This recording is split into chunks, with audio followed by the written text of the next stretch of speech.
Bienvenidos sean todos a Audiolectura Cristiana. En esta ocasión leeremos ¿Tiene al Espíritu? Por J. C. Ryle. No tienen al Espíritu. Judas 1:19. Doy por sentado que todos los lectores de este documento creen en el Espíritu Santo. El número de personas en este país que son infieles, deístas o socinianos y niegan abiertamente la doctrina de la Trinidad, afortunadamente no es muy grande. La mayoría de las personas han sido bautizadas en el nombre del Padre, del Hijo y del Espíritu Santo. Hay pocos eclesiásticos, en todo caso, que no hayan oído a menudo las conocidas palabras de nuestro antiguo catecismo.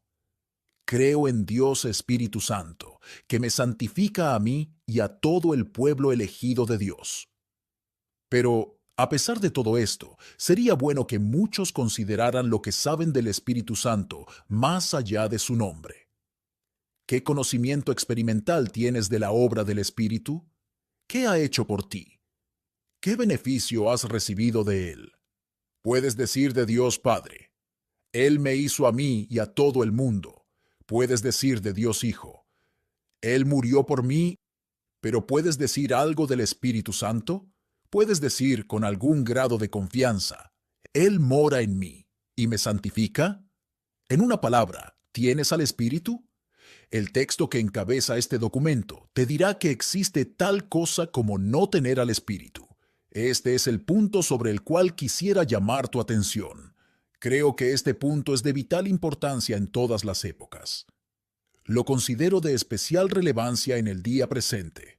Creo que tener ideas claras sobre la obra del Espíritu Santo es uno de los mejores medios de protección contra las numerosas doctrinas falsas que abundan en nuestros tiempos. Permíteme entonces presentarte algunas reflexiones que, con la bendición de Dios, pueden arrojar luz sobre el tema de tener al Espíritu. Primero, permíteme explicar la inmensa importancia de tener al Espíritu.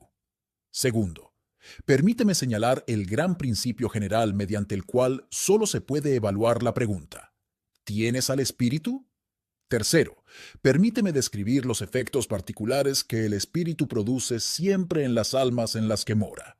La importancia de tener al Espíritu. Permíteme, en primer lugar, explicar la inmensa importancia de tener al Espíritu. Es absolutamente necesario aclarar este punto. A menos que lo comprendas, parecerá que estoy hablando en vano en todo este escrito. Una vez que tu mente lo asimile, la mitad del trabajo que deseo hacer en tu alma ya estará hecho. Puedo imaginarme fácilmente a algún lector diciendo, no veo la utilidad de esta pregunta. Supongamos que no tengo el Espíritu. ¿Dónde está el gran daño? Trato de cumplir con mi deber en este mundo. Voy a la iglesia con regularidad. Recibo la Santa Cena de vez en cuando. Creo que soy tan buen cristiano como mi prójimo. Hago mis oraciones. Confío en que Dios perdonará mis pecados por causa de Cristo. No veo por qué no debería llegar finalmente al cielo sin complicarme con preguntas difíciles sobre el Espíritu.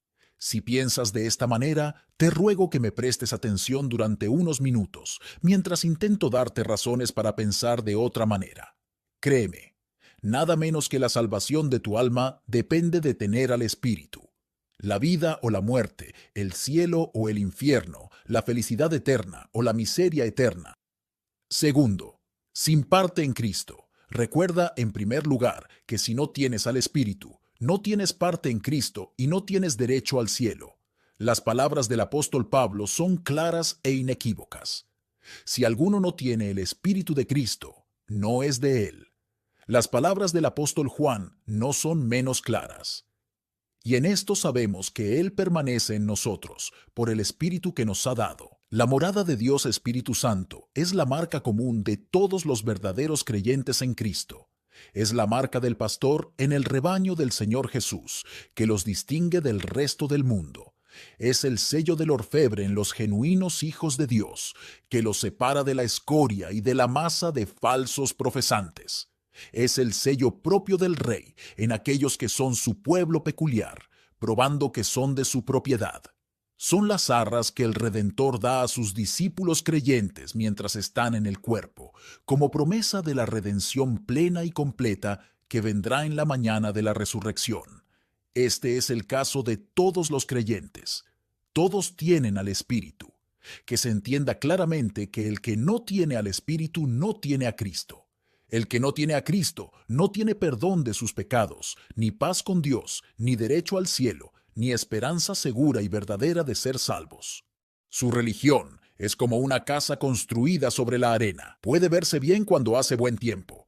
Puede satisfacerle en tiempos de salud y prosperidad. Pero cuando se levanta el diluvio y sopla el viento, cuando la enfermedad y los problemas vienen contra él, caerá y lo enterrará bajo sus ruinas. Vive sin una buena esperanza, y sin una buena esperanza muere. Se levantará de nuevo solo para ser miserable. Se presentará en el juicio solo para ser condenado. Verá a los santos y a los ángeles mirando, y recordará que pudo haber estado entre ellos, pero demasiado tarde. Verá a miríadas perdidas a su alrededor y descubrirá que no pueden consolarlo, pero será demasiado tarde. Este será el fin del hombre que piensa alcanzar el cielo sin el Espíritu. Graba estas verdades en tu memoria y nunca las olvides. ¿No vale la pena recordarlas? Sin el Espíritu Santo en ti, no hay parte en Cristo. Sin parte en Cristo, no hay perdón de pecados. Sin perdón de pecados, no hay paz con Dios. Sin paz con Dios, no hay título para el cielo. Sin título para el cielo, no hay admisión al cielo. Sin admisión en el cielo. ¿Y entonces qué? Bien puedes preguntar. ¿Hacia dónde huirás? ¿Qué camino tomarás? ¿A qué refugio correrás? No hay ninguno. Solo queda el infierno. Al no ser admitido en el cielo, debes hundirte finalmente en el infierno. Pido a todos los lectores de este documento que presten atención a lo que tal vez te alarmes. Pero ¿acaso no será de beneficio para ti que te sientas alarmado? ¿Acaso he dicho algo más que una simple verdad bíblica? ¿Dónde está el eslabón defectuoso en la cadena de razonamiento que has oído? ¿Dónde está la falla en el argumento? Creo en mi conciencia que no hay ninguno. De no tener el espíritu a estar en el infierno, no hay más que un largo tramo de escalones descendentes. Al vivir sin el espíritu ya estás en la cima. Al morir sin el espíritu encontrarás el camino hacia el fondo. Segundo, no hay santidad de corazón. Recuerda, por otra parte, que si no tienes al Espíritu, no tienes santidad de corazón, y no eres apto para el cielo. El cielo es el lugar al que todos esperan ir después de la muerte. Sería bueno que muchos consideraran con calma qué clase de morada es el cielo. Es la morada del Rey de Reyes, dice Habacuc. Muy limpio eres de ojos para ver el mal, y tiene que ser necesariamente un lugar santo. Es un lugar en el que la Escritura nos dice que no entrará ninguna cosa inmunda o que hace abominación. Es un lugar donde no habrá nada perverso, pecaminoso o sensual, nada mundano, necio, frívolo o profano. Que el codicioso recuerde que allí no habrá más dinero. Que el que va tras los placeres recuerde que allí no habrá más carreras, teatros, lectura de novelas ni bailes. Que el borracho y el jugador recuerden que allí no habrá más bebidas fuertes, ni más dados, ni más apuestas, ni más cartas. La presencia eterna de Dios, de los santos y de los ángeles. El cumplimiento perpetuo de la voluntad de Dios. La ausencia completa de todo lo que Dios no aprueba. Estas son las cosas principales que constituirán el cielo. Será un eterno día de reposo. Todos nosotros estamos por naturaleza completamente desprovistos de la capacidad para disfrutar de este cielo y su felicidad. No podemos gustar de sus bendiciones, no tenemos ojos para ver su belleza, no tenemos corazón para sentir sus consuelos. En lugar de libertad, lo percibiríamos como esclavitud. En lugar de una libertad gloriosa, lo percibiríamos como una constante restricción. En lugar de un espléndido palacio, sería para nosotros una lúgubre prisión. Un pez en tierra firme, una oveja en el agua, un águila en una jaula y un salvaje pintado en un salón real se sentirían más a gusto y en su lugar que un hombre natural en el cielo. Sin santidad nadie verá al Señor. Es oficio especial del Espíritu Santo preparar las almas de los hombres para este cielo. Solo Él puede cambiar el corazón terrenal y purificar los afectos mundanos de los hijos de Adán. Solo Él puede poner sus mentes en armonía con Dios y afinarlas para la compañía eterna de los santos, los ángeles y Cristo. Solo Él puede hacer que amen lo que Dios ama, que odien lo que Dios odia y que se deleiten en la presencia de Dios. Solo Él puede arreglar los miembros de la naturaleza humana, rotos y dislocados por la caída de Adán, y lograr una verdadera unidad entre la voluntad del hombre y la de Dios.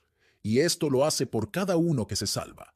Está escrito que los creyentes se salvan según la misericordia de Dios, pero es por el lavamiento de la regeneración y por la renovación en el Espíritu Santo. Son elegidos para la salvación, pero es mediante la santificación por el Espíritu, así como por la fe en la verdad. Que esto también quede grabado en tu memoria. No hay entrada al cielo sin que el Espíritu haya entrado primero en tu corazón en la tierra. No hay admisión a la gloria en la otra vida sin previa santificación en esta vida. Si el Espíritu Santo no vive en ti en este mundo, no hay cielo en el mundo venidero. No estarías apto para ello. No estarías preparado para ello. No te gustaría. No lo disfrutarías.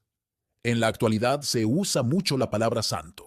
Nuestros oídos están cansados de Santa Iglesia, Santo Bautismo, días santos, agua santa, cultos santos y santos sacerdotes.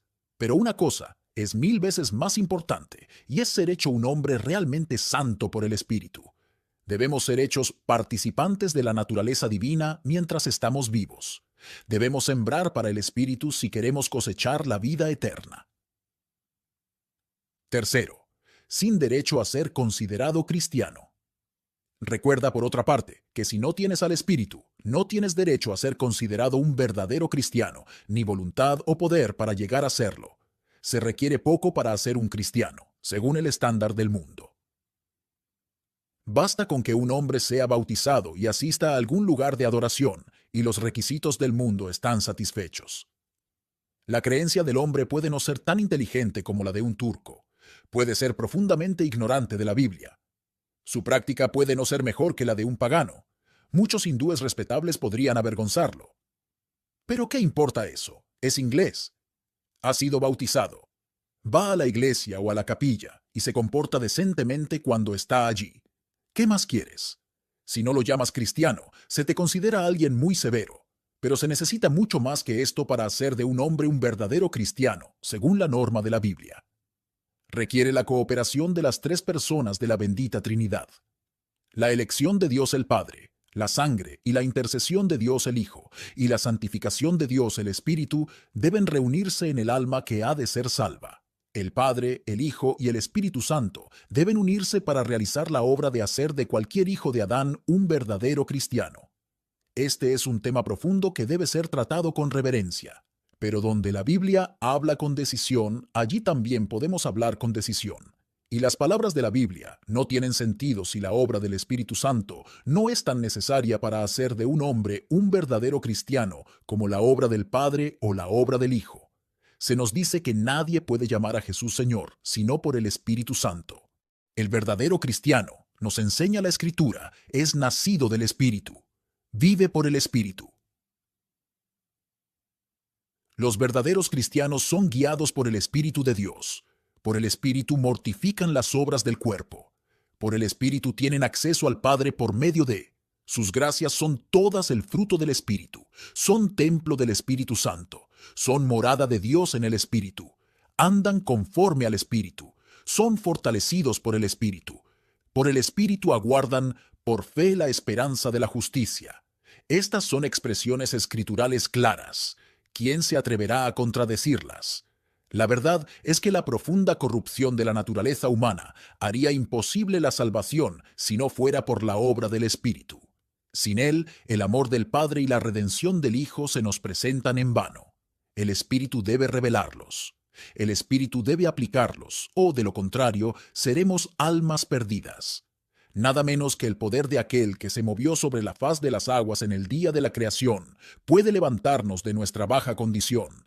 Aquel que dijo, sea la luz, y fue la luz, debe pronunciar la palabra antes de que alguno de nosotros se levante a la novedad de la vida. Aquel que descendió el día de Pentecostés debe descender sobre nuestras pobres almas muertas antes de que puedan ver el reino de Dios. Las misericordias y las aflicciones pueden mover la superficie de nuestros corazones, pero por sí solas nunca alcanzarán al hombre interior. Los sacramentos, los servicios y los sermones pueden producir una formalidad externa y vestirnos con una piel de religión, pero no habrá vida. Los ministros pueden hacer comulgantes y llenar las iglesias de fieles seguidores, pero solo el poder omnipotente del Espíritu Santo puede hacer verdaderos cristianos y llenar el cielo de santos glorificados. Que esto también quede escrito en tu memoria y nunca lo olvides. No hay verdadero cristianismo sin el Espíritu Santo. Debes tener al Espíritu en ti, así como a Cristo por ti, para llegar a ser salvo. Dios debe ser tu Padre amoroso, Jesús debe ser tu Redentor conocido, el Espíritu Santo debe ser tu santificador sentido, o de lo contrario, será mejor para ti no haber nacido. Insisto en el tema para que todos los que lean estas páginas lo consideren seriamente. Confío en que he dicho lo suficiente para mostrarte que es de vital importancia para tu alma tener al Espíritu. No es un punto oscuro y misterioso de la teología. No es una pregunta ligera cuya respuesta importe poco en un sentido o en otro. Es un tema en el que está ligada la paz eterna de tu alma. Puede que no te gusten las noticias. Puedes llamarlo entusiasmo, fanatismo o extravagancia. Yo me baso en las enseñanzas claras de la Biblia. Digo que Dios debe morar en tu corazón por el Espíritu en la tierra, o nunca morarás con Dios en el cielo. Dirás, no sé mucho al respecto. Confío en que Cristo será misericordioso. Espero finalmente ir al cielo. Yo te respondo que no existe ningún hombre que haya probado la misericordia de Cristo, que no haya recibido también de su Espíritu. No existe ningún hombre que haya sido justificado que no fuera también santificado. No existe ningún hombre que haya ido al cielo que no fuera conducido allí por el Espíritu. Entonces, ¿cómo saber si tenemos al Espíritu? En segundo lugar, permíteme señalar la gran regla general y el principio por el cual se puede decidir si tenemos al Espíritu. Puedo entender perfectamente que la idea de saber si tenemos al Espíritu sea desagradable para muchas mentes. No ignoro las objeciones que Satanás suscita de inmediato en el corazón natural. Es imposible saberlo, dice una persona. Es algo profundo y fuera de nuestro alcance. Es algo demasiado misterioso como para indagar en él, dice otro. Debemos contentarnos con dejar el tema en la incertidumbre. Es un error pretender saber algo al respecto, dice un tercero. No estamos hechos para estudiar estas cuestiones. Solo es propio de entusiastas y fanáticos hablar de tener al Espíritu. Escucho tales objeciones sin que me afecten. Afirmo que se puede saber si un hombre tiene al Espíritu. Se puede saber, es posible saberlo, se debe saber. No se necesita ninguna visión del cielo, ninguna revelación de un ángel para discernirlo. Solo se necesita una investigación paciente a la luz de la palabra de Dios. Iniciemos esa investigación. Primero, no todos tienen al Espíritu. No todos los hombres tienen al Espíritu Santo. Considero que la doctrina de una luz espiritual interior de la que goza toda la humanidad es un engaño que no es bíblico. Creo que la noción moderna de la inspiración universal es un sueño sin fundamento. Sin lugar a dudas, Dios no se ha dejado a sí mismo sin un testigo en el corazón del hombre caído. Él ha dejado en cada mente suficiente conocimiento del bien y del mal para hacer a todos los hombres responsables. Ha dado a cada hijo de Adán una conciencia, pero no ha dado a cada hijo de Adán el Espíritu Santo. Un hombre puede tener buenos deseos como Balaam, hacer muchas cosas como Herodes, estar casi persuadido como Agripa y temblar como Félix, y sin embargo, estar tan completamente destituido de la gracia del Espíritu como lo estaban estos hombres. El apóstol Pablo nos dice que antes de la conversión, los hombres pueden conocer a Dios en cierto sentido y dar testimonio su conciencia, y acusándoles o defendiéndoles sus razonamientos. Pero también nos dice que, antes de la conversión, los hombres están sin Dios y sin Cristo, sin esperanza, y son las mismas tinieblas. El mismo Señor Jesús dice del Espíritu: el mundo no le ve ni le conoce, pero vosotros le conocéis, porque mora con vosotros y estará en vosotros. Juan 14:17.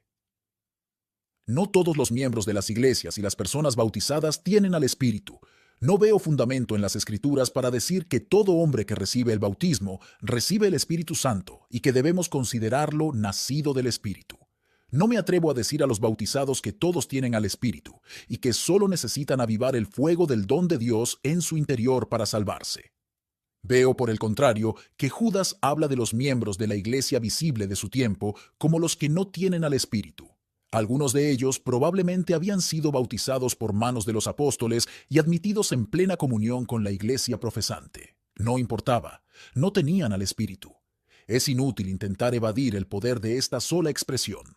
Enseña claramente que tener al Espíritu no es el destino de cada hombre y no es la porción de cada miembro de la Iglesia visible de Cristo. Muestra la necesidad de encontrar alguna regla y principio general por la cual se pueda determinar la presencia del Espíritu en un hombre. Él no mora en todos. El bautismo y la pertenencia a la Iglesia no son pruebas de su presencia. Entonces, ¿cómo sabré si un hombre tiene el Espíritu? Ahora hay efectos visibles de la presencia del Espíritu en el alma de un hombre solo puede conocerse por los efectos que produce. Los frutos que él produce en el corazón y en la vida del hombre son la única evidencia en la que se puede confiar. La fe, las opiniones y la práctica de un hombre son los testigos que debemos examinar si queremos averiguar si un hombre tiene el Espíritu. Esta es la regla del Señor Jesús. Cada árbol se conoce por su fruto. Los efectos que produce el Espíritu Santo pueden verse siempre. Puede que el hombre del mundo no los entienda. En muchos casos pueden ser débiles y confusos, pero donde está el Espíritu, no se esconde. Él no está inactivo cuando entra en el corazón. No se queda quieto. No duerme. Él hará notar su presencia. Él brillará poco a poco a través de las ventanas de los hábitos diarios y la conversación de un hombre, y manifestará al mundo que está en él. Una morada dormida, inactiva y silenciosa del espíritu es una noción que agrada a las mentes de muchos. Es una noción para la cual no veo autoridad en la palabra de Dios. Estoy totalmente de acuerdo con la homilía de Pentecostés. Como el árbol se conoce por sus frutos, así también el Espíritu Santo. En cualquiera que vea los efectos y frutos del Espíritu, en ese hombre veo a alguien que tiene al Espíritu. Creo que no solo es caritativo pensar así, sino que sería una presunción dudarlo. No espero ver al Espíritu Santo con mis ojos carnales ni tocarlo con mis manos, pero no necesito que un ángel descienda para mostrarme dónde mora. No necesito una visión del cielo para decirme dónde puedo encontrarlo. Solo muéstrame a un hombre en quien se puedan ver los frutos del Espíritu, y veré a alguien que tiene al Espíritu. No dudaré de la presencia interior de la causa omnipotente cuando vea el hecho exterior de un efecto evidente. En tercer lugar, hay ejemplos naturales. ¿Puedo ver el viento en un día de tormenta? No, pero puedo ver los efectos de su fuerza y su poder. Cuando veo que las nubes se mueven ante él y que los árboles se inclinan bajo su acción. Cuando lo oigo silbar a través de puertas y ventanas o aullar alrededor de las chimeneas, no dudo ni por un momento de su existencia. Digo, hay viento. Lo mismo sucede con la presencia del Espíritu en el alma. ¿Puedo ver el rocío del cielo cuando cae en una tarde de verano? No puedo. Cae suave y gradualmente, silencioso e imperceptible. Pero cuando salgo por la mañana después de una noche sin nubes y veo cada hoja que centellea de humedad y siento cada brizna de hierba húmeda y mojada, digo de inmediato, ha descendido el rocío. Lo mismo sucede con la presencia del Espíritu en el alma. ¿Puedo ver la mano del sembrador cuando camino por los campos de trigo en el mes de julio? No la veo. No veo más que millones de espigas llenas de grano que se inclinan hacia el suelo por la madurez. Pero supongo que la cosecha llegó por casualidad y creció por sí misma. Nada de eso. Cuando veo esos campos de trigo, sé que un día trabajaron el arado y la grada, y que allí hubo una mano que sembró la semilla. Lo mismo sucede con la obra del Espíritu en el alma. ¿Puedo ver el líquido magnético en la aguja de la brújula? No puedo. Actúa de un modo misterioso y oculto. Pero cuando veo que ese trocito de hierro gira siempre hacia el norte, sé de inmediato que está bajo la influencia secreta del poder magnético. Lo mismo sucede con la obra del Espíritu en el alma. ¿Puedo ver el resorte espiral de mi reloj cuando miro su esfera? No.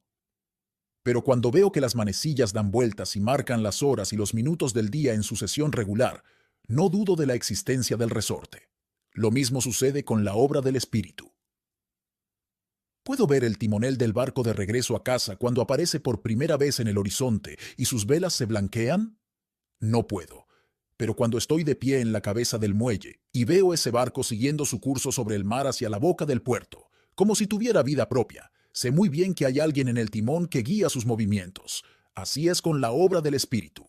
Insto a todos mis lectores a recordar esto. Establezcan como un principio fijo en sus mentes que, si realmente el Espíritu Santo está en un hombre, se verá en los efectos que produce en su corazón y vida. Cuarto, engaños peligrosos. Cuídate de suponer que un hombre puede tener el Espíritu cuando no hay evidencia externa de su presencia en el alma. Pensar así es un engaño peligroso y antibíblico. Nunca debemos perder de vista los amplios principios establecidos para nosotros en las Escrituras. Si decimos que tenemos comunión con Él y andamos en tinieblas, mentimos y no practicamos la verdad. En esto se manifiestan los hijos de Dios y los hijos del diablo. Todo aquel que no hace justicia y que no ama a su hermano no es de Dios. No tengo duda de que has oído hablar de una clase miserable de cristianos llamados antinomianos. Son personas que se jactan de tener un interés en Cristo y dicen que han sido absueltas y perdonadas, mientras que, al mismo tiempo, viven en pecado deliberado y en abierta violación de los mandamientos de Dios. Me atrevería a decir que tales personas están miserablemente engañadas. Van a descender al infierno porque viven aferrados a una mentira. El verdadero creyente en Cristo ha muerto al pecado. Todo hombre que tiene verdadera esperanza en Cristo se purifica a sí mismo, así como Él es puro. Pero te hablaré de un engaño tan peligroso como el de los antinomianos y mucho más insidioso.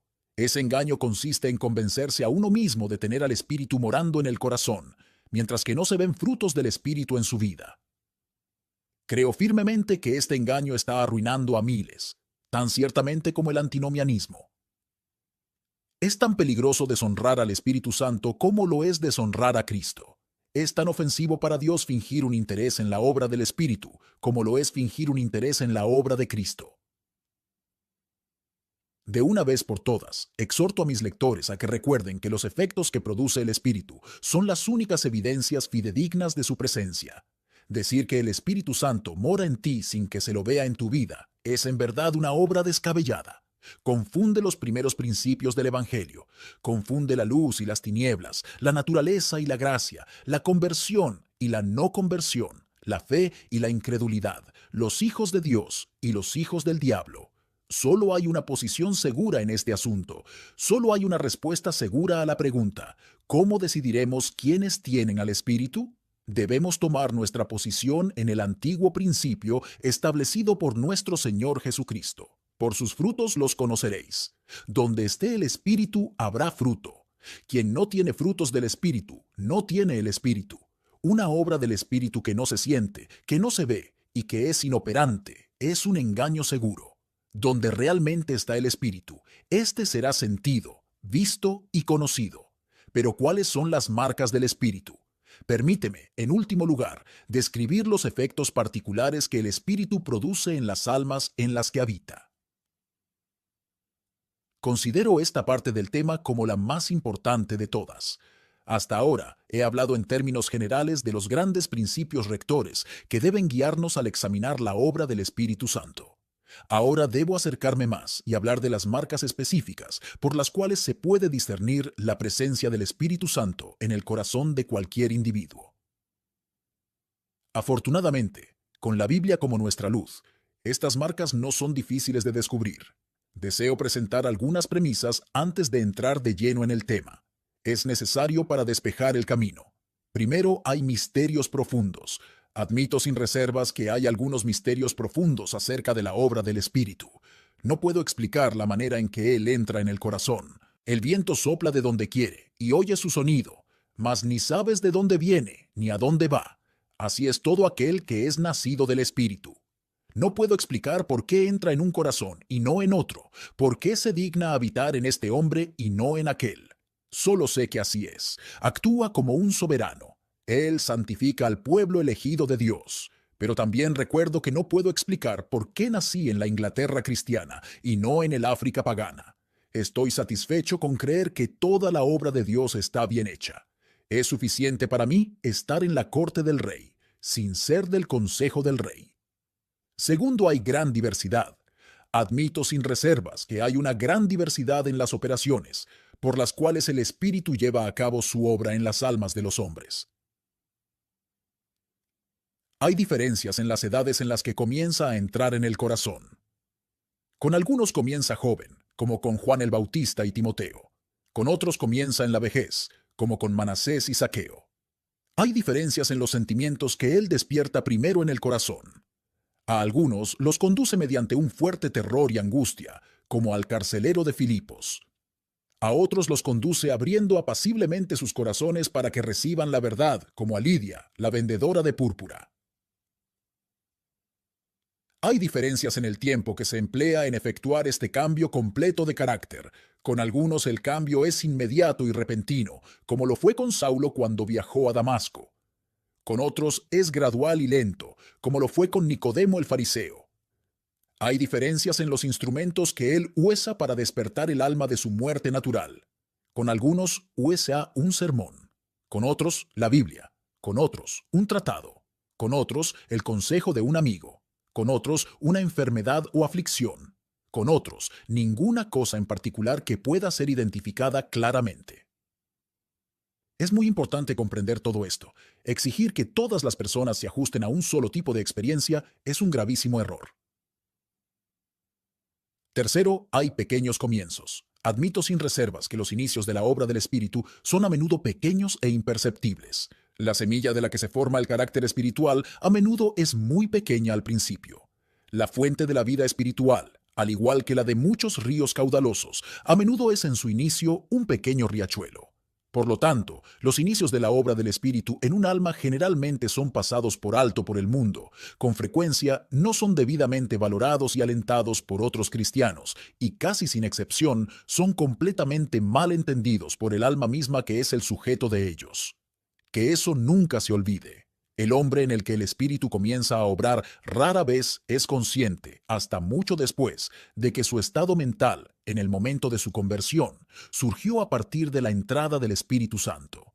Pero aún así, después de todas estas concesiones y consideraciones, hay ciertos grandes efectos principales que el Espíritu produce en el alma en la que mora, los cuales son siempre uno y el mismo. Los que tienen el Espíritu pueden ser guiados al principio por diferentes caminos, pero siempre son llevados tarde o temprano a un mismo camino estrecho.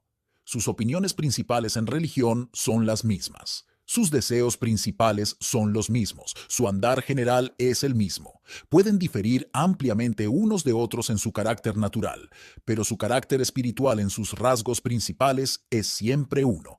El Espíritu Santo siempre produce una clase general de efectos. Sin duda hay matices y variedades en la experiencia de aquellos en cuyos corazones obra, pero el esquema general de su fe y su vida es siempre el mismo. Cuarto, las marcas en orden. ¿Cuáles son, entonces, estos efectos generales que el Espíritu siempre produce en aquellos que realmente lo tienen? ¿Cuáles son las marcas de su presencia en el alma? Esta es la cuestión que queda ahora por considerar. Tratemos de ordenar estas marcas. 1. Todos los que tienen el Espíritu son vivificados por Él y se les da vida espiritual. En la Escritura se le llama el Espíritu de vida. Nuestro Señor Jesucristo dice, el Espíritu es el que da vida. Todos nosotros, por naturaleza, estamos muertos en delitos y pecados. No tenemos ni sensibilidad ni interés por la religión. No tenemos fe, esperanza, temor ni amor. Nuestros corazones están en un estado de letargo. Son comparados en las Escrituras con una piedra. Podemos estar vivos en lo que respecta al dinero, el aprendizaje, la política o el placer, pero estamos muertos hacia Dios. Todo esto cambia cuando el Espíritu entra en el corazón. Él nos levanta de este estado de muerte y nos hace nuevas criaturas. Él despierta la conciencia e inclina la voluntad hacia Dios. Hace que las cosas viejas pasen y que todo se haga nuevo. Nos da un nuevo corazón. Nos hace despojarnos del viejo hombre y revestirnos del nuevo. Él toca la trompeta en el oído de nuestras facultades adormecidas y nos envía a caminar por el mundo como si fuéramos seres nuevos. Cuán diferente era el Lázaro encerrado en la tumba silenciosa al Lázaro que salió a la orden de nuestro Señor. Cuán diferente era la hija de Jairo que yacía fría en su lecho en medio del llanto de sus amigos, a la hija de Jairo que se levantó y habló a su madre como era su costumbre. Así de diferente es el hombre en quien mora el Espíritu de lo que era antes de que el Espíritu viniera a él. Apelo a todo lector pensante. ¿Puede decirse que tiene el Espíritu aquel cuyo corazón está evidentemente lleno de todo menos de Dios? ¿Duro, frío e insensible? Juzga por ti mismo. 2. Todos los que tienen al Espíritu son enseñados por Él. En la Escritura se le llama Espíritu de sabiduría y de revelación. Fue la promesa del Señor Jesús. Él os enseñará todas las cosas. Él os guiará a toda la verdad. Todos somos por naturaleza ignorantes de la verdad espiritual. El hombre natural no percibe las cosas que son del Espíritu de Dios, porque para él son locura. Nuestros ojos están cegados. No conocemos a Dios, ni a Cristo, ni a nosotros mismos, ni al mundo, ni el pecado, ni el cielo, ni el infierno, como deberíamos. Vemos todo bajo perspectivas incorrectas. El Espíritu cambia por completo este estado de cosas. Él abre los ojos de nuestro entendimiento, nos ilumina, nos llama de las tinieblas a la luz admirable, nos quita el velo. Él brilla en nuestros corazones y nos hace ver las cosas como realmente son. No es de extrañar que todos los verdaderos cristianos estén tan notablemente de acuerdo en lo esencial de la verdadera religión. La razón es que todos han aprendido en una escuela, la escuela del Espíritu Santo. No es de extrañar que los verdaderos cristianos puedan entenderse de inmediato y encontrar un terreno común de comunión. Aquel cuyas lecciones nunca se olvidan les ha enseñado el mismo idioma. Nuevamente apelo a todo lector pensante. ¿Puede decirse que tiene el espíritu aquel que ignora las doctrinas principales del Evangelio y está ciego a su propio estado? Juzga por ti mismo. 3. Todos los que tienen el Espíritu son guiados por Él a las Escrituras. Este es el instrumento por el cual Él obra de manera especial en el alma. La palabra es llamada la espada del Espíritu. Se dice que los que nacen de nuevo son renacidos por la palabra. Toda la Escritura fue escrita bajo su inspiración. Él nunca enseña nada que no esté escrito en ella. Él hace que el hombre en quien Él habita tenga su delicia en la ley de Jehová. Así como el niño de pecho desea la leche que la naturaleza le ha proporcionado y rechaza cualquier otro alimento, así el alma que tiene el Espíritu desea la leche sincera de la palabra. Así como los israelitas se alimentaban del maná en el desierto, así los hijos de Dios son enseñados por el Espíritu Santo a alimentarse del contenido de la Biblia. Nuevamente, apelo a todo lector pensante. Puede decirse que tiene el Espíritu quien nunca lee la Biblia o solo la lee formalmente. Juzga por ti mismo. 4.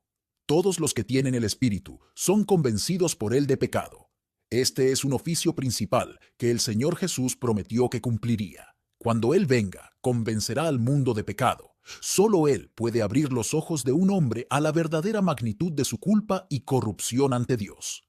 Siempre hace esto cuando entra en el alma. Nos coloca en nuestro lugar correcto. Nos muestra la vileza de nuestros propios corazones y nos hace clamar como el publicano. Dios, sé propicio a mí, pecador. Derriba esas nociones orgullosas de justicia propia y de autojustificación con las que todos nacemos y nos hace sentir como deberíamos sentirnos. Soy un hombre malo y merezco estar en el infierno. Los ministros pueden alarmarnos durante una pequeña temporada. La enfermedad puede romper el hielo de nuestros corazones, pero el hielo pronto se congelará de nuevo si no es descongelado por el soplo del Espíritu, y las convicciones que no son la obra de Él pasarán como el rocío de la mañana. Nuevamente, apelo a todo lector pensante. ¿Puede tener el Espíritu el hombre que nunca siente la carga de sus pecados y no sabe lo que es ser humillado al pensar en ellos? Juzga por ti mismo. 5. Todos los que tienen al Espíritu son guiados por Él a Cristo para salvación. Una parte especial de su oficio es testificar de Cristo, tomar de las cosas de Cristo y mostrárnoslas. Por naturaleza, todos pensamos labrarnos nuestro propio camino al cielo. En nuestra ceguera pensamos que podemos hacer las paces con Dios. El Espíritu nos libra de esta miserable ceguera. Nos muestra que, en nosotros mismos, estamos perdidos y sin esperanza, y que Cristo es la única puerta por la que podemos entrar en el cielo y salvarnos. Nos enseña que solo la sangre de Jesús puede expiar el pecado y que solo por su mediación puede Dios ser justo y el que justifica al impío. Nos revela la idoneidad y adecuación a nuestras almas de la salvación de Cristo. Nos revela la belleza de la gloriosa doctrina de la justificación por la fe sola. Derrama en nuestros corazones el poderoso amor de Dios que hay en Cristo Jesús. Así como la paloma vuela a la hendidura bien conocida de la roca, así el alma de quien tiene el Espíritu huye a Cristo y descansa en él. Nuevamente apelo a todo lector pensante. Puede decirse que tiene el Espíritu quien no sabe nada de la fe en Cristo. Juzga por ti mismo. 6. Todos los que tienen el Espíritu son santificados por Él. Él es el Espíritu de santidad. Cuando mora en los hombres, les hace ir tras el amor, gozo, paz, paciencia, benignidad, bondad, fe, mansedumbre, templanza. Hace que sea natural para ellos, mediante su nueva naturaleza divina, estimar rectos todos los mandamientos de Dios sobre todas las cosas y aborrecer todo camino de mentira. El pecado ya no les resulta agradable. Se entristecen cuando son tentados por él. Se avergüenzan cuando son alcanzados por él. Su deseo es librarse completamente de él. Sus momentos más felices son cuando pueden caminar más cerca de Dios. Sus momentos más tristes son cuando están más lejos de Él. Nuevamente apelo a todo lector pensante. Puede decirse que tienen el Espíritu aquellos que ni siquiera pretenden vivir estrictamente de acuerdo con la voluntad de Dios. Juzga por ti mismo. 7. Todos los que tienen al Espíritu son de mente espiritual. Para usar las palabras del apóstol Pablo, los que son del Espíritu piensan en las cosas del Espíritu. El tono general, la tendencia y la inclinación de sus mentes están a favor de las cosas espirituales. No sirven a Dios por impulsos y de manera intermitente, sino de manera habitual. Pueden ser desviados por tentaciones fuertes, pero la tendencia general de sus vidas, costumbres, gustos, pensamientos y hábitos es espiritual. Lo ves en la forma en que pasan su tiempo libre, en la compañía que les gusta mantener y en su conducta en sus propios hogares. Y todo es el resultado de la naturaleza espiritual implantada en ellos por el Espíritu Santo. Así como la oruga, cuando se convierte en mariposa, ya no puede conformarse con arrastrarse en la tierra, sino que volará hacia arriba y usará sus alas. Así también los afectos del hombre que tiene el Espíritu siempre se elevarán hacia Dios. Apelo nuevamente a todo lector pensante. ¿Puede decirse que tienen el Espíritu aquellos cuyas mentes están totalmente concentradas en las cosas de este mundo? Juzga por ti mismo. 8. Todos los que tienen el Espíritu sienten en su interior un conflicto entre la vieja naturaleza y la nueva. Las palabras del apóstol Pablo se aplican en mayor o menor grado a todos los hijos de Dios. El deseo de la carne es contra el Espíritu, y el del Espíritu es contra la carne, para que no hagáis lo que quisiereis. Galatas 5:17. Sienten en sus pechos un principio santo, que les hace deleitarse en la ley de Dios, pero sienten en su interior otro principio, que trata de dominarlos y lucha por arrastrarlos hacia abajo y hacia atrás. Algunos sienten este conflicto más que otros, pero todos los que tienen el Espíritu lo conocen y es una buena señal. Es una prueba de que el hombre fuerte armado ya no reina en el interior como antes, con dominio indiscutible. La presencia del Espíritu Santo puede conocerse tanto por la guerra interior como por la paz interior.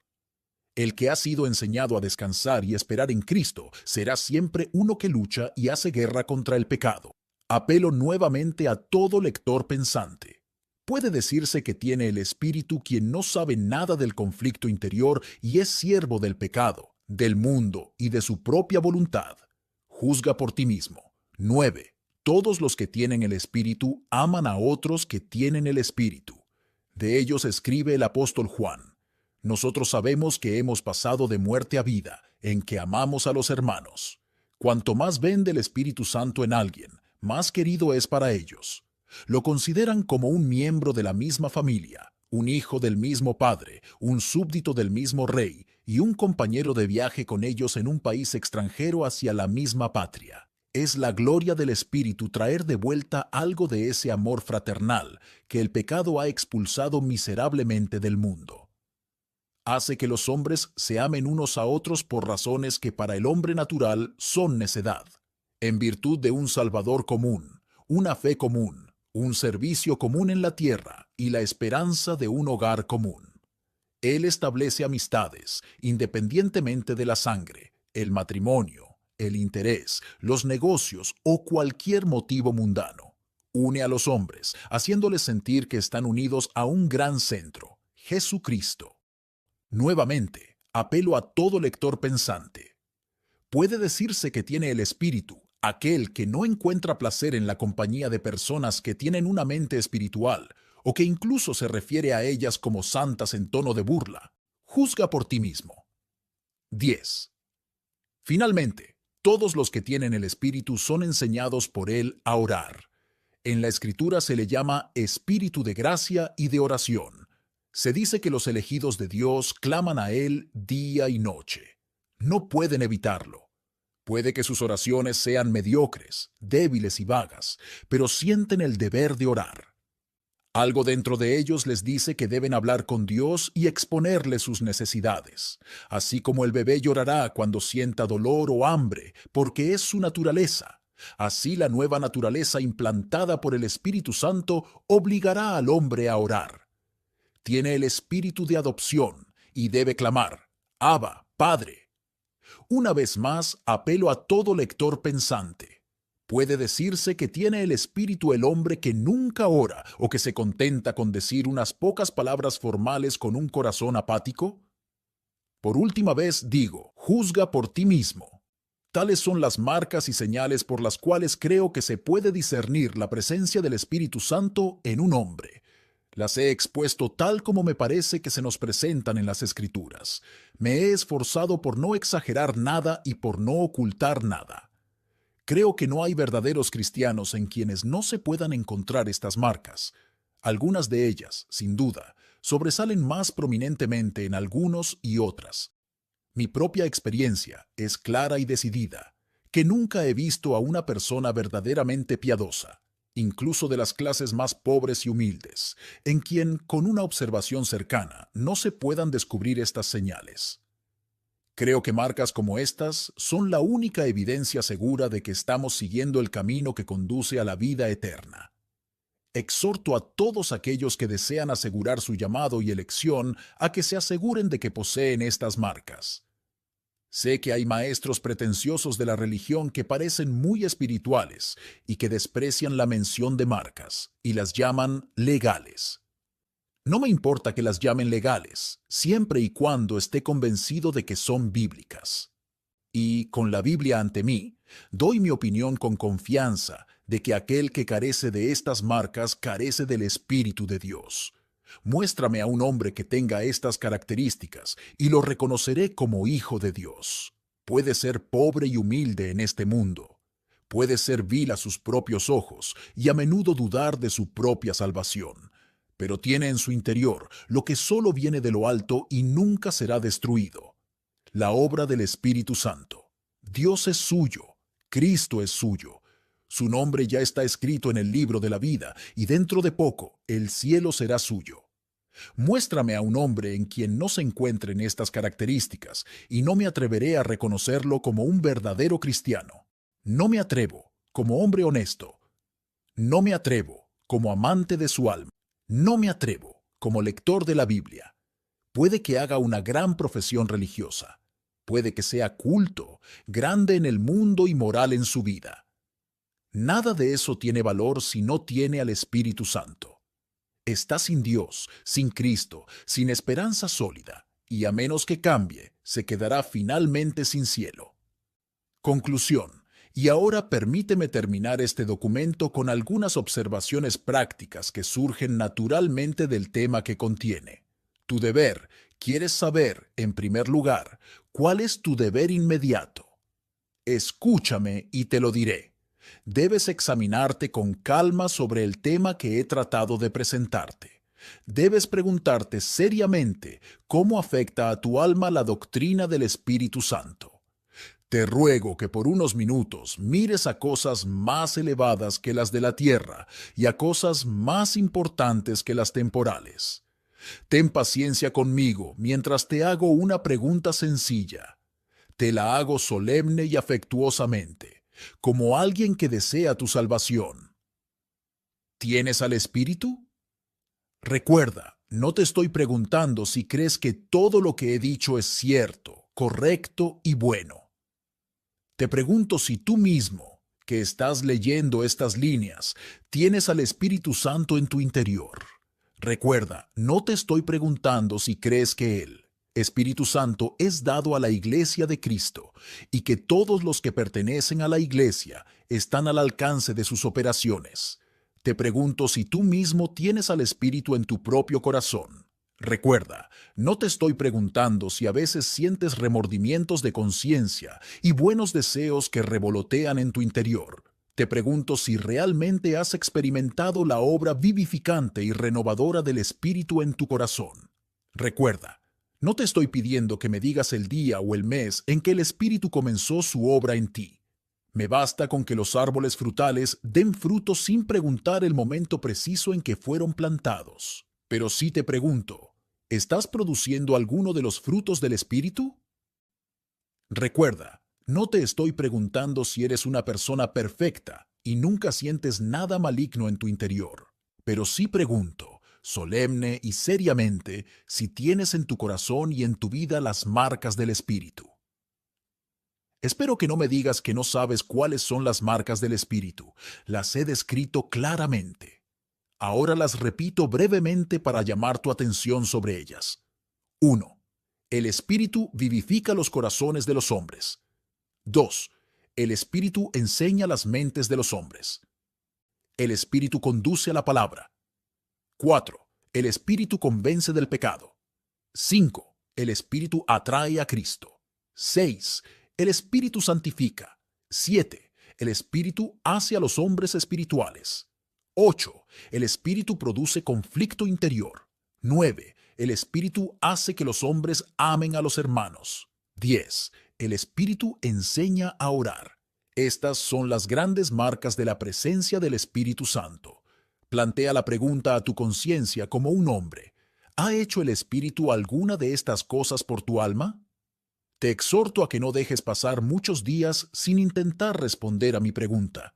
Te convoco, como un fiel centinela que golpea a la puerta de tu corazón, a llevar el asunto a una conclusión. Vivimos en un mundo en decadencia, desgastado y cargado de pecado. ¿Quién puede saber qué dará de sí el día? ¿Quién vivirá para ver otro año? ¿Tienes al Espíritu? Ahora, el gran defecto de nuestro tiempo. ¿Quieres saber, en segundo lugar, cuál es el gran defecto del cristianismo de nuestro tiempo? Escúchame, y te lo diré. El gran defecto del que hablo es sencillamente este, que el cristianismo de mucha gente no es cristianismo verdadero en absoluto. Sé que tal opinión suena dura y sorprendentemente insensible. No puedo evitarlo, ya que estoy convencido, tristemente, de su veracidad. Yo solo quiero que el cristianismo de la gente sea el de la Biblia. Sin embargo, en muchos casos, tengo serias dudas de que esto sea así. En Inglaterra existe un gran número de personas que asisten regularmente a la iglesia o la capilla como un formalismo. Siguen este camino porque sus padres o madres lo hicieron y se ha convertido en una práctica arraigada en el país. Asistir a un servicio religioso y escuchar un sermón es una costumbre establecida y por lo tanto lo siguen haciendo. Sin embargo, en lo que respecta a la auténtica fe religiosa, que es vital y salvadora, ni la conocen ni les interesa en absoluto. No pueden ofrecer una explicación coherente de las doctrinas fundamentales del Evangelio. La justificación, la regeneración y la santificación son cuestiones de palabras y de nombres que no pueden explicar. Puede que tengan una noción vaga de que deberían participar en la cena del Señor, y quizás puedan articular algunas ideas superficiales sobre Cristo. Sin embargo, carecen de una comprensión profunda del camino hacia la salvación. En cuanto al Espíritu Santo, apenas pueden decir algo más sobre él que haber oído su nombre y haberlo repetido en el credo. Ahora bien, si algún lector de este artículo está consciente de que su religión es como la que he descrito, solo le advertiré afectuosamente que recuerde que tal religión es completamente inútil. Ni salvará, ni consolará, ni satisfará, ni santificará su alma. Y el simple consejo que le doy es que la cambie por algo mejor sin demora. Recuerda mis palabras. No servirá al final. 3. Una verdad bajo ataque. ¿Quieres saber, en tercer lugar, una verdad en el Evangelio acerca de la cual necesitamos ser especialmente cuidadosos hoy en día? Escucha y te lo diré. La verdad que tengo en mente es la verdad sobre la obra del Espíritu Santo. Toda verdad, sin duda, es constantemente atacada por Satanás. No deseo ni por un momento exagerar el oficio del Espíritu, ni exaltarlo por encima del sol y centro del Evangelio, Jesucristo. Pero sí creo que junto con el oficio sacerdotal de Cristo, ninguna verdad en la actualidad se pierde de vista con tanta frecuencia y es tan astutamente atacada como la obra del Espíritu. Algunos le hacen daño por negligencia ignorante. Su conversación gira en torno a Cristo. Pueden decirte algo acerca del Salvador, pero si les preguntas acerca de esa obra interna del Espíritu que experimentan todos los que realmente conocen al Salvador, no tienen ni una palabra que decir. Algunos socavan la obra del Espíritu al darla por sentada. La pertenencia a la Iglesia y la participación en los sacramentos se convierten en sustitutos de la conversión y la regeneración espiritual. Algunos hacen daño a la obra del Espíritu al confundirla con la actividad natural de la conciencia. Según este punto de vista tan bajo, solo los más endurecidos y degradados de la humanidad están destituidos del Espíritu Santo. Vigilemos y estemos en guardia contra todas las desviaciones de la verdad. Cuidémonos de abandonar la proporción de las declaraciones del Evangelio. Que una de nuestras principales consignas en el día presente sea: no hay salvación sin la obra interior del Espíritu. No hay ninguna obra interior del Espíritu Santo a menos que pueda ser vista, sentida y conocida. No hay ninguna obra salvadora del Espíritu que no se manifieste en arrepentimiento hacia Dios y fe viva hacia Jesucristo. ¿Quieres saber, en cuarto lugar, la razón por la cual nosotros, que somos ministros del Evangelio, nunca nos desesperamos de nadie que nos escuche mientras viva? Escucha y te lo diré. Nunca nos desesperamos porque creemos en el poder del Espíritu Santo. Podríamos desesperarnos cuando miramos nuestro propio desempeño. A menudo estamos hartos de nosotros mismos. Podríamos desesperarnos cuando miramos a algunos que pertenecen a nuestras congregaciones.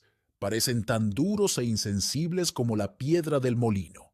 Pero recordamos al Espíritu Santo y lo que ha hecho.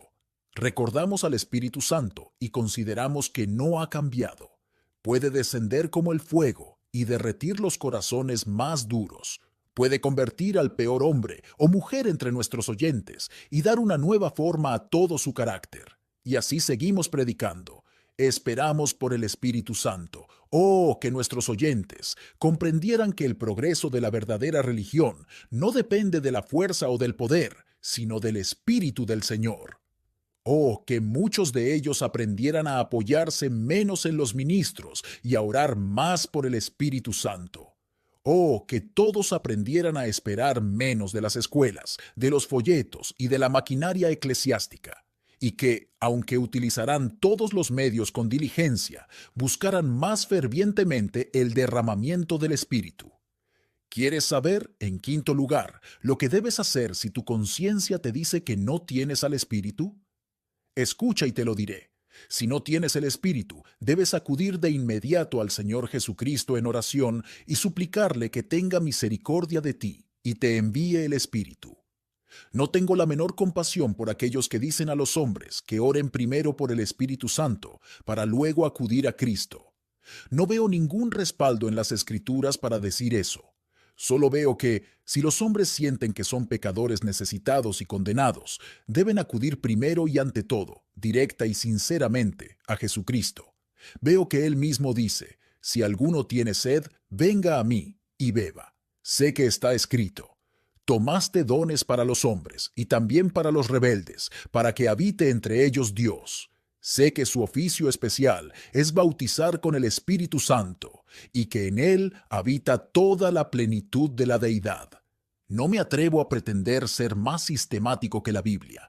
Creo que Cristo es el lugar de encuentro entre Dios y el alma, y mi primer consejo para cualquiera que desee el Espíritu debe ser siempre: ve a Jesús y cuéntale tu necesidad. Además, diría: Si no tienes el Espíritu, debes ser diligente en prestar atención a esos medios de gracia a través de los cuales obra el Espíritu. Debes escuchar regularmente esa palabra, que es su espada. Debes asistir habitualmente a las asambleas donde se promete su presencia. Debes, en resumen, encontrarte en el camino del Espíritu si quieres que el Espíritu te haga bien. El ciego Bartimeo nunca habría recibido la vista si se hubiera sentado perezosamente en casa y no hubiera salido a sentarse junto al camino. Zaqueo nunca habría visto a Jesús y llegado a ser hijo de Abraham si no hubiera corrido antes y subido al sicómoro. El Espíritu es un espíritu amoroso y bueno, pero quien desprecia los medios de gracia resiste al Espíritu Santo. Recuerda estas dos cosas. Creo firmemente que ningún hombre que haya seguido honestamente y con perseverancia estos dos consejos no haya tenido tarde o temprano el Espíritu. ¿Quieres saber, en sexto lugar, lo que debes hacer si tienes dudas acerca de tu propio estado y no puedes saber si tienes al Espíritu? Escucha y te lo diré. Si dudas de si tienes al Espíritu, debes examinar con calma si tus dudas son fundadas. Me temo que hay muchos verdaderos creyentes que carecen de toda seguridad firme en cuanto a su propia condición. Dudar es su vida. Les pido a esas personas que tomen sus Biblias y consideren con calma los motivos de su preocupación. Les pido que consideren de dónde proviene su percepción del pecado, por débil que sea, su amor a Cristo, por débil que sea, su deseo de santidad, por débil que sea, su deleite en la compañía del pueblo de Dios, su inclinación a la oración y a la palabra. Digo, ¿de dónde proceden estas cosas? ¿Salieron de tu propio corazón? Seguramente no. La naturaleza no produce tales frutos. ¿Vienen del diablo? Por supuesto que no. Satanás no lucha contra Satanás. ¿De dónde, entonces, repito, vinieron estas cosas? Te advierto que tengas cuidado de no contristar al Espíritu Santo dudando de la realidad de sus operaciones. Te digo que ya es hora de que reflexiones si no has estado esperando una perfección interna que no tenías derecho a esperar y al mismo tiempo subestimando ingratamente una obra real que el Espíritu Santo ha efectuado verdaderamente en tu alma. Un gran estadista dijo una vez que si un extranjero visitara Inglaterra por primera vez con los ojos vendados y los oídos abiertos, escuchando todo pero sin ver nada, bien podría suponer que Inglaterra estaba en el camino de la ruina. Tantas son las quejas del pueblo inglés. Y sin embargo, si ese mismo extranjero viniera a Inglaterra con los oídos tapados y los ojos abiertos, viendo todo pero sin escuchar nada, probablemente supondría que Inglaterra era el país más rico y próspero del mundo. Tantos son los signos de prosperidad que vería. Con frecuencia me siento inclinado a aplicar esta declaración al caso de los cristianos que dudan. Si creyera todo lo que dicen de sí mismos, ciertamente pensaría que están en mal estado. Sin embargo, los veo viviendo como lo hacen, hambrientos y sedientos de justicia, pobres en espíritu, deseando la santidad, amando el nombre de Cristo, manteniendo hábitos de lectura de la Biblia y de oración. Entonces, al ver estas cosas, dejo de temer. Confío más en lo que veo que en lo que escucho. Veo señales manifiestas de la presencia del Espíritu, y solo me apena que ellos mismos se nieguen a verlas. Veo que el diablo les roba su paz al infundir estas dudas en sus mentes, y lamento que se dañen a sí mismos al creerle. Sin lugar a dudas, algunos profesantes bien pueden dudar si tienen al Espíritu, porque no tiene señales de gracia en ellos. Pero muchos alimentan en sus mentes un hábito de duda para el cual no tienen causa, y del cual deberían avergonzarse. ¿Quieres saber, en último lugar, lo que debes hacer si realmente tienes al Espíritu? Escúchame y te lo diré. Si tienes al Espíritu, procura ser lleno del Espíritu. Bebe profundamente de las aguas vivas. No te conformes con un poco de religión. Ora para que el Espíritu llene cada rincón y cámara de tu corazón, y que no quede en él ni una pulgada de espacio para el mundo y el diablo. Si tienes al Espíritu, no contristéis al Espíritu Santo de Dios. Es fácil para los creyentes debilitar su sentido de su presencia y privarse de su consuelo. Pequeños pecados no mortificados, pequeños malos hábitos de temperamento o de lengua no corregidos, y pequeñas conformidades con el mundo, todos estos hábitos son susceptibles de ofender al Espíritu Santo. Oh, si los creyentes recordaran estas cosas. Hay mucho más para disfrutar del cielo en la tierra de lo que muchos de ellos obtienen. ¿Por qué no lo consiguen? No vigilan suficientemente sus caminos diarios, y así apagan y estorban la obra del Espíritu. El Espíritu debe ser un espíritu completamente santificador, si ha de ser un consolador para tu alma. Si tienes al Espíritu, esfuérzate por producir todo el fruto del Espíritu según Gálatas 5:22. Lee la lista que el apóstol ha elaborado, y nota que no se descuida ninguno de estos frutos. Oh, si los creyentes buscaran más amor y más gozo. Entonces harían más bien a todos los hombres. Entonces se sentirían más felices ellos mismos. Entonces harían la religión más hermosa a los ojos del mundo. Quiero instar encarecidamente a cada lector de estas páginas a prestar seria atención a lo que se ha expresado, que éstas no hayan sido escritas en vano. Únete a mí en oración para que el Espíritu sea derramado desde lo alto con una influencia más abundante que nunca. Ora para que sea derramado sobre todos los creyentes, dentro y fuera del país, para que estén más unidos y sean más santos.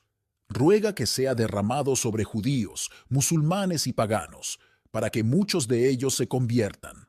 Ora para que sea derramado sobre tu propio país y para que sea librado de los juicios que merece.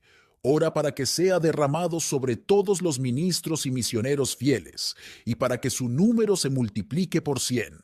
Ora, sobre todo, para que Él sea derramado con abundante poder sobre tu propia alma, para que, si no conoces la verdad, puedas ser enseñado a conocerla, y que, si la conoces, puedas conocerla mejor. Amén. Muchas gracias por escuchar Audio Lectura Cristiana. El Señor les bendiga, amados hermanos. Hasta la próxima.